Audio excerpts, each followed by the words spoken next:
Hello दोस्तों, स्वागत है आप सभी का एक बार फिर मेरे यूट्यूब चैनल CGPSC नोट्स में।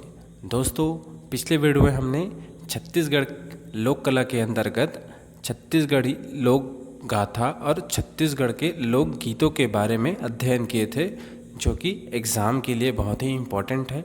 अगर आपने मेरा वह वीडियो नहीं देखा है तो नीचे डिस्क्रिप्शन में लिंक दे दिया गया है, आप वहां जाकर देख सकते हैं। आज के वीडियो में हम छत्तीसगढ़ के लोक नाट्य के बारे में जानेंगे, जो अक्सर एग्ज़ाम में पूछे जाते हैं। तो चलिए जानते हैं छत्तीसगढ़ के प्रमुख लोक नाट्य के बारे में, जो एग्ज़ाम के लिए काफ़ी इम्पोर्टेंट है। तो चलिए शुरू करते हैं आज का वीडियो।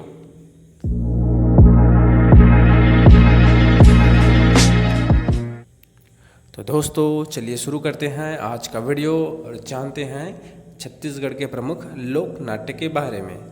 इससे पहले चलिए जानते हैं लोक नाट्य होता क्या है। लोक नाट्य जो है अपने आप में एक संपूर्ण लोक विद्या है, जिसमें जो है लोक साहित्य के सभी अंग समावेश होते हैं, जिसके अंतर्गत पारंपरिक संगीत, नृत्य, अभिनय, कथाएं आदि से मिलकर लोक नाट्य का निर्माण होता है। लोक नाट्य जो है अपने आप में अपनी मौलिक परंपराएं हैं, जिसके अंतर्गत जो है सभी जगहों पर अलग अलग ढंग से लोक रंग शैलियों का विकास होता है, जिससे हम लोक नाट्य के नाम से जानते हैं। जैसे कि महाराष्ट्र का लोक नाट्य है गोथल और तमाशा, गुजरात में लोक नाट्य है मवई और बंगाल का लोक नाट्य है जात्रा। दक्षिण भारत में इसे कथकली और राजस्थान में कठपुतली के नाम से जानते हैं। उसी तरह छत्तीसगढ़ में भी रामलीला, कृष्ण लीला, रास या रहस या रास लीला, गम्मत और नाचा आदि जो है छत्तीसगढ़ के प्रमुख लोक नाट्य के अंतर्गत आते हैं। तो चलिए शुरू करते हैं छत्तीसगढ़ के प्रमुख लोक नाट्य के बारे में जानते हैं, जो अक्सर एग्ज़ाम में पूछे जाते हैं। तो दोस्तों, चलिए जानते हैं छत्तीसगढ़ के प्रमुख लोक नाट्य। और सबसे पहला है गम्मत, जो कि छत्तीसगढ़ के प्रमुख लोक नाट्य के अंतर्गत आता है। तो चलिए जानते हैं कि गम्मत होता क्या है। गम्मत जो है एक हास्य युक्त और व्यंग्यात्मक नाट्य है, जिसमें जीवन की पारंपरिक क्रियाएं और नृत्य संगीत से परिपूर्ण एक मनोरंजन का साधन है, जिसके अंतर्गत जीवन में घटने वाली घटनाओं, जैसे कि समाज में होने वाली बुराइयां, रूढ़िवादी के खिलाफ संघर्ष तथा नए उभरते समाज में नई शिक्षा नीति आदि समाहित होती हैं। तथा गम्मत का एक उद्देश्य होता है लोक कल्याण तथा समाज को जागरूक करना, जिसके कलाकार छत्तीसगढ़ के विभिन्न क्रियाओं के बारे में जीवन चित्रण दिखाते हैं, जैसे कि जन्म, विवाह, मरण, धार्मिक विश्वास, देवी देवता आदि उत्सव के बारे में अपनी कला के अनुसार गम्मत में कलाकार प्रदर्शन करते हैं। गम्मत एक मंच के द्वारा प्रस्तुत किया जाता है, जो कि एक हास्य युक्त मनोरंजन है। गम्मत की दो शैलियाँ पाई जाती हैं, पहला है खड़ी गायकी तथा दूसरा है बैठकर गाने की शैली। तो खड़ी गायकी में एक कलाकार खड़े होकर गायन करते हैं तथा कुछ लोग वहाँ आकर भिन्न वेशभूषा में कलात्मक नृत्य करते हैं, तथा दूसरा शैली में बैठकर गाते हैं। बैठकर गाने की शैली जो है रतनपुर के आसपास, जो कि बिलासपुर जिले के अंतर्गत आता है, प्रचलित है, जिसे जो है रतनपुरिया गम्मत के नाम से जाना जाता है। तथा दूसरा बड़ी खड़ी गम्मत जो है शेष प्रदेश में प्रचलित है। छत्तीसगढ़ी साहित्य के अंतर्गत लोक नाट्य गम्मत को लोग भूलते जा रहे हैं, जो कि टेलीविज़न और फिल्मों के अधिक प्रभाव के कारण लोग जो है लोक नाट्य से दूर होते जा रहे हैं। बहुयामी संस्था सृजन, जो कि भिलाई की एक संस्था का नाम है, जो कि गम्मत प्रस्तुत करते हैं। तो दोस्तों, गम्मत के बारे में एग्ज़ाम में पूछा जा सकता है कि छत्तीसगढ़ के प्रमुख लोक नाट्य के अंतर्गत आता है गम्मत, जो कि एक हास्य युक्त और व्यंग्यात्मक लोक नाट्य है। दोस्तों, गम्मत लोकनाट्य के बाद अगला लोकनाट्य है रहस या रास या रासलीला। तो चलिए जानते हैं रहस या रासलीला के बारे में। रहस जो है रास या रासलीला का छत्तीसगढ़ी रूप है जो कि कृष्ण लीला से संबंधित है, जो छत्तीसगढ़ का एक प्रचलित लोकनाट्य है।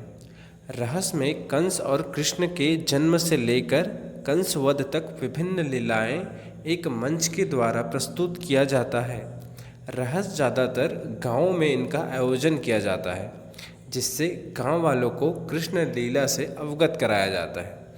यह लगभग 7 से 9 दिन तक चलता है।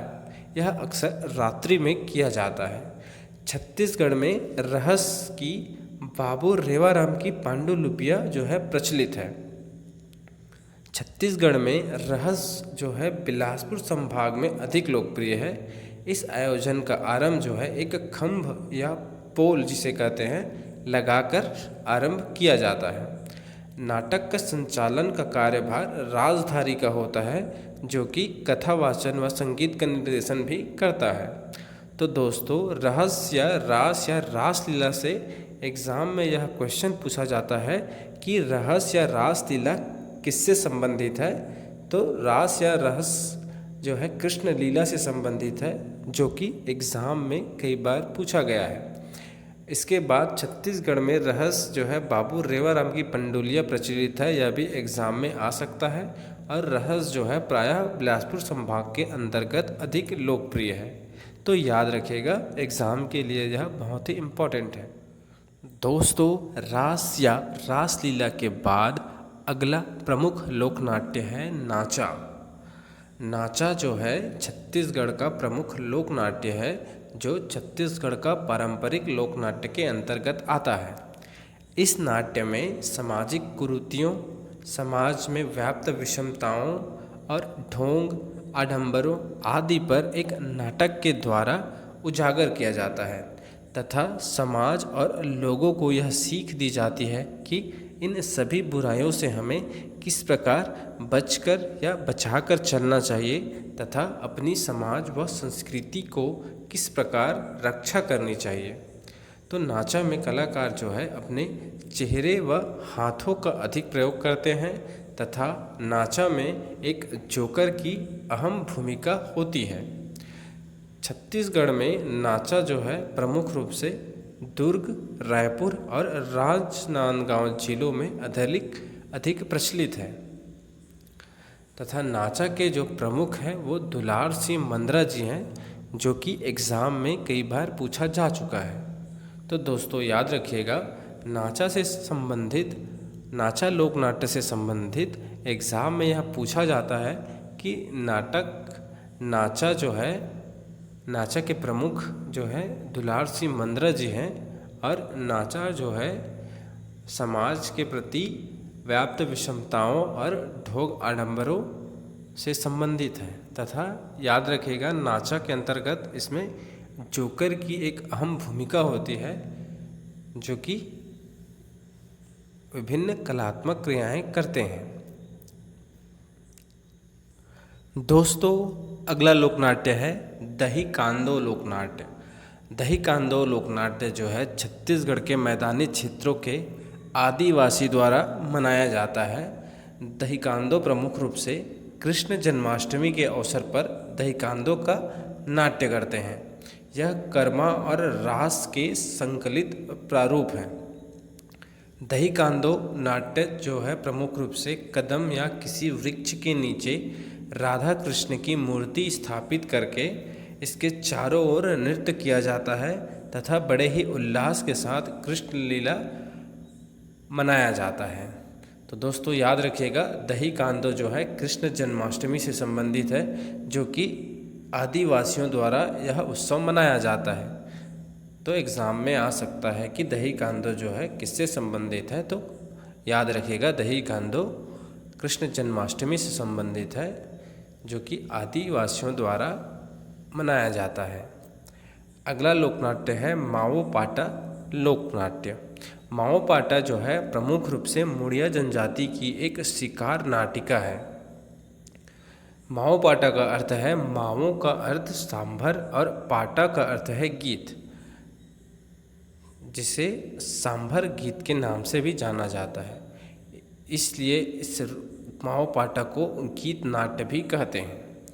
माओ पाटा एक लोक नाट्य में बड़ी बखूबी से नकल किया जाता है तथा चेहरे पर विभिन्न वस्तुओं का उपयोग करके एक विभिन्न चेहरा का निर्माण किया जाता है तथा अलग अलग वेशभूषा का निर्माण करके एक मंच के द्वारा माओ पाटा लोक नाट्य में शिकार कथा को उसकी पारंपरिकता के अनुसार दर्शाया जाता है, जो कि मुड़िया जनजाति में अधिक प्रचलित है।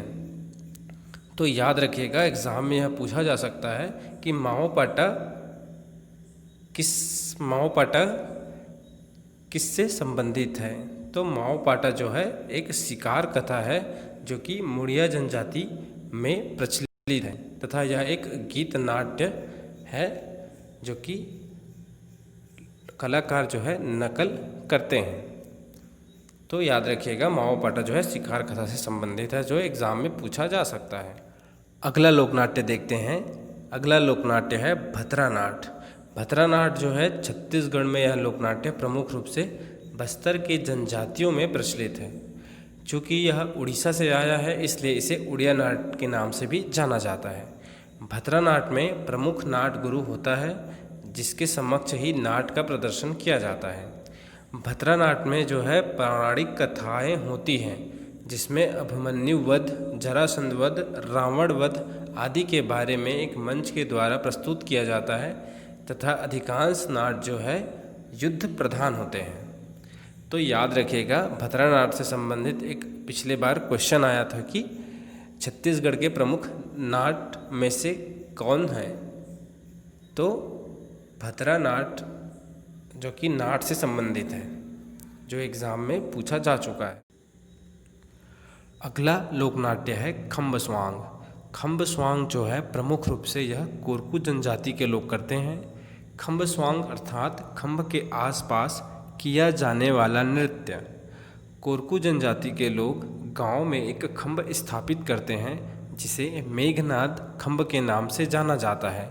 एक मान्यता के अनुसार मेघनाद जो है कोरकू जनजाति के लोगों को एक बार बचाया था, जिसके उपलक्ष्य में कोरकू जनजाति के लोग मेघनाद पर्व के रूप में मनाते हैं तथा कोरकू जनजाति के लोग दिवाली के बाद इस पर्व को मनाते हैं।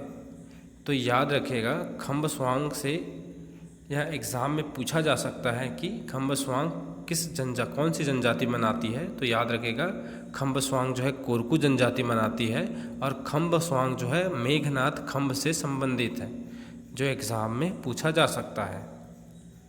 तो दोस्तों, आज हम छत्तीसगढ़ के प्रमुख लोक नाट्य के बारे में पढ़ चुके हैं, जो एग्ज़ाम के लिए काफ़ी इम्पॉर्टेंट है। अगर मेरा ये वीडियो आपको अच्छा लगे तो लाइक, कमेंट, शेयर और सब्सक्राइब जरूर करें। धन्यवाद। जय छत्तीसगढ़।